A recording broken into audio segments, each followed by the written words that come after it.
chapitre 2, les entrées de scène. Et ensuite, que reste-t-il à dire de la soirée, Chris? Eh bien, c'est là que le meilleur commence, selon moi.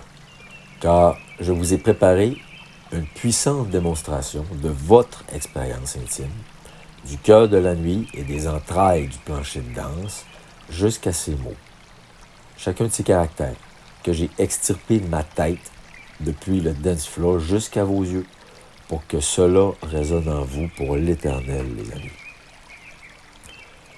Dites-vous que jusqu'ici, c'était l'équivalent de 8 pages. Bon. Fait que les 10 prochaines exposent les fondamentaux de la conscience collective qui nous définit et ce qui nous unit. Je devais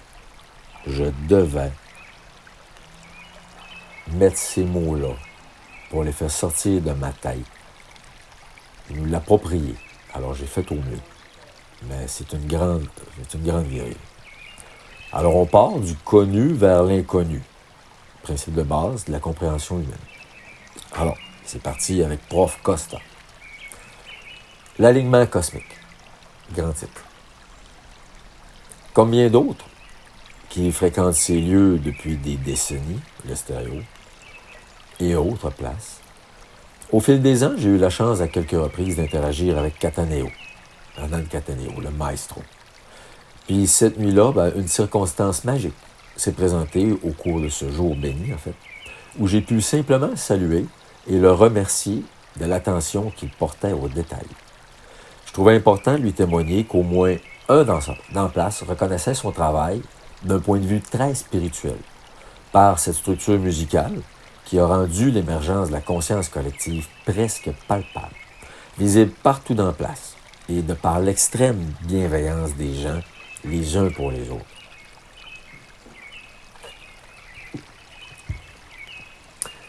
Cattaneo reconnaissait que c'était très spécial et spirituel comme moment. Alors, pour faire un petit clin d'œil à l'alignement cosmique, alors je lui fais remarquer. J'ai dit, Hernan, on est au 21e siècle, un événement annoncé le 22 novembre, mais qui se déroule le 23, qui dure pendant 24 heures, en l'an 2025. Puis là, sans une seconde, il dit « To celebrate 26th anniversary of Stereo ». Ben là, puis il part. Wow, il me pète la tête. Fait que là, moi, j'avais constaté déjà la providence des chiffres plus tôt en soirée, mais sans m'être rendu au bout. Et ça prenait bien le maestro lui-même pour compléter la séquence avec la raison pour laquelle on faisait tout ça, après tout. L'anniversaire du stéréo, bien sûr, c'est le mois de novembre, le mois du 26e anniversaire de stéréo. T'sais. Alors, comme si le calendrier lui-même confirmait l'alignement parfait. Le cycle des ans venait de se compléter, conjugué dans toute sa temporalité. Je redis, on est au 21e siècle pour un événement annoncé le 22 novembre, mais qui se déroule le 23, qui dure pendant 24 heures, en 2025, pour le 26e anniversaire du stéréo. Malade. J'adore. Alors, merci maestro. Allez, content de t'avoir revu. Je pars, puis je me retourne danser.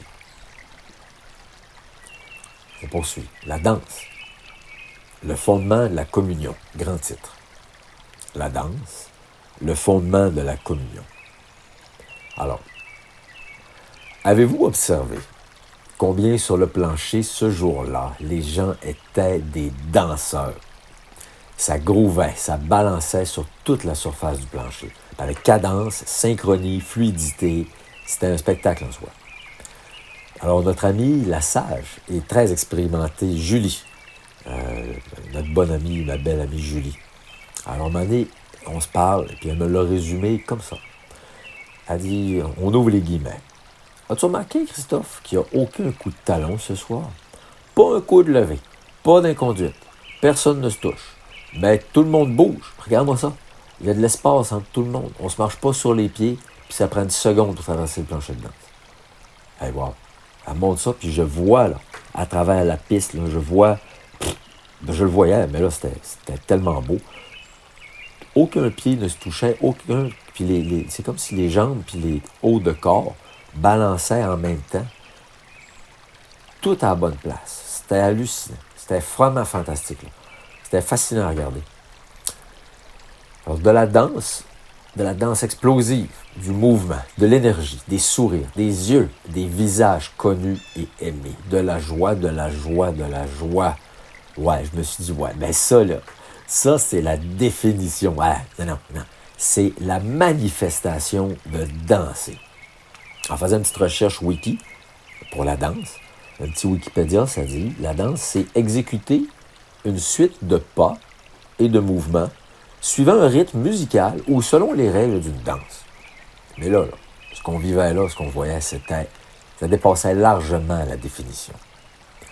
C'est une sorte de chorégraphie divine déployée sans répétition, sans metteur en scène, dans l'apparent chaos, mais qui en fait révèle d'un ordre absolu induit par la conscience collective, où chaque danseur respecte absolument des règles implicites et non dites, qui les rendent unis, comme un nuage d'oiseaux, ou un banc de poissons, en fait.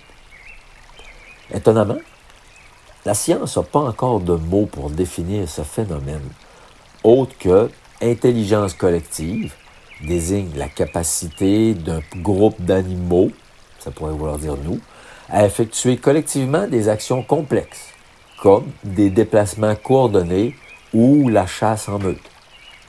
L'intelligence collective. Et comportement grégaire, un autre mot, fait référence à l'action coordonnée et auto-organisée d'un grand nombre d'individus sans direction centrale. Donc, les comportements grégaires. Pense à tout ça. Puis là, c'est en observant ce phénomène qu'a émergé donc en moi un nouveau mot. Vous connaissez mon amour des mots. Alors, en regardant ça, la danse, la façon que ça se déroulait, en réfléchissant un peu, là, ça a popé. Un nouveau mot pour définir ce que je voyais. Alors, c'est l'intelligence paracinétique. Alors, je redis, intelligence paracinétique, qui est un néologos. Donc, j'invente ce mot. Son étymologie. Para. Para, ça veut dire à côté de ou au-delà de. Tu sais, on dit un paramédic. Ça veut dire c'est les gens qui aident les musiques. Le parachute, en fait, tu préviens la chute. Un paratonnerre, ben, tu préviens le tonnerre. Parapente, probablement. Fait qu'on aurait plusieurs. Le système parasympathique.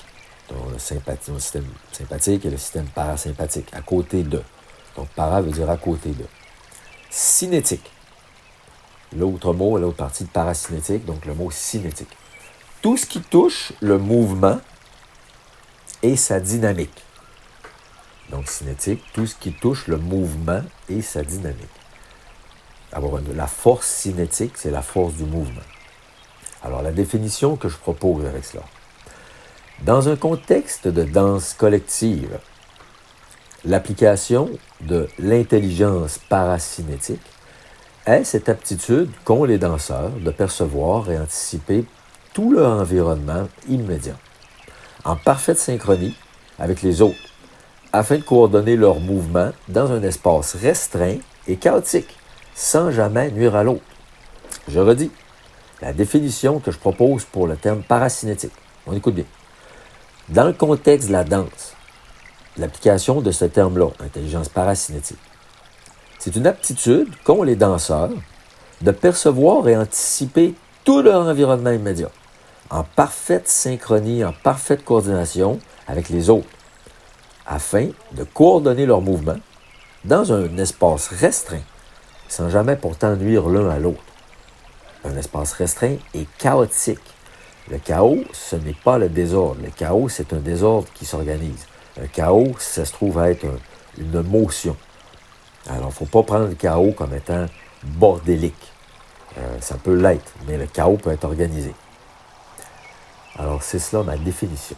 Encore une fois, dans un contexte de la danse, l'application paracinétique, c'est cette aptitude qu'ont les danseurs de percevoir et anticiper les mouvements puis de tout le monde, de tout ton environnement, en parfaite synchromatie.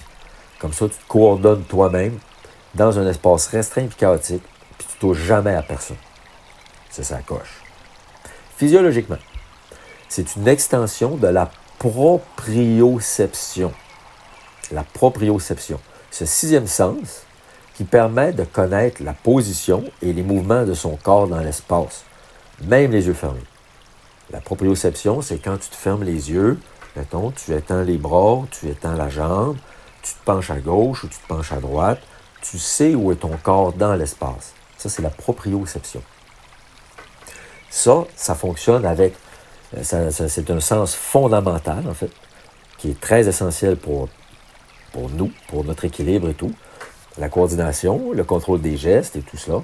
Et ça utilise comme information les muscles, les signaux qui sont dans les tendons, les articulations, les muscles, tout ça pour que le cerveau puisse ajuster. Fait que c'est pas juste nos yeux.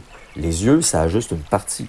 Mais la proprioception, donc, nous permet de tout contrôler autour aussi. Alors, physiologiquement, donc, l'intelligence parasynétique, c'est une extension de notre proprioception. Ça fait du sens. Alors, dans ce contexte stéréophonique, rien n'est planifié, rien n'est répété. Et pourtant, tout se déroule comme si ces inconnus avaient toujours dansé ensemble. Tant de fluidité, tant de respect de l'espace de l'autre passe donc par cette intelligence supérieure, cette sensibilité en la présence de l'autre. Alors, ça fait du sens, non? Le fait de bouger, le fait d'être connecté, le fait d'être ouvert à l'autre. Je trouve que ça fait beaucoup de sens. Que l'on applique cela au comportement de danseur, ou à celui d'un banc de poissons, ou d'un nuage d'oiseaux, donc le terme parasynétique est applicable. Alors merci, mon amie Julie, pour m'avoir partagé cette petite clé qui a ouvert ma boîte à mots pour en faire naître ce nouveau terme applicable dans le contexte très précis, entre autres, de la danse empatho-rythmique, composée de empath, sensible à rythmique, la rythmie, donc être sensible à la rythmie ou quand on danse sur le même beat. Bon, allez, on continue.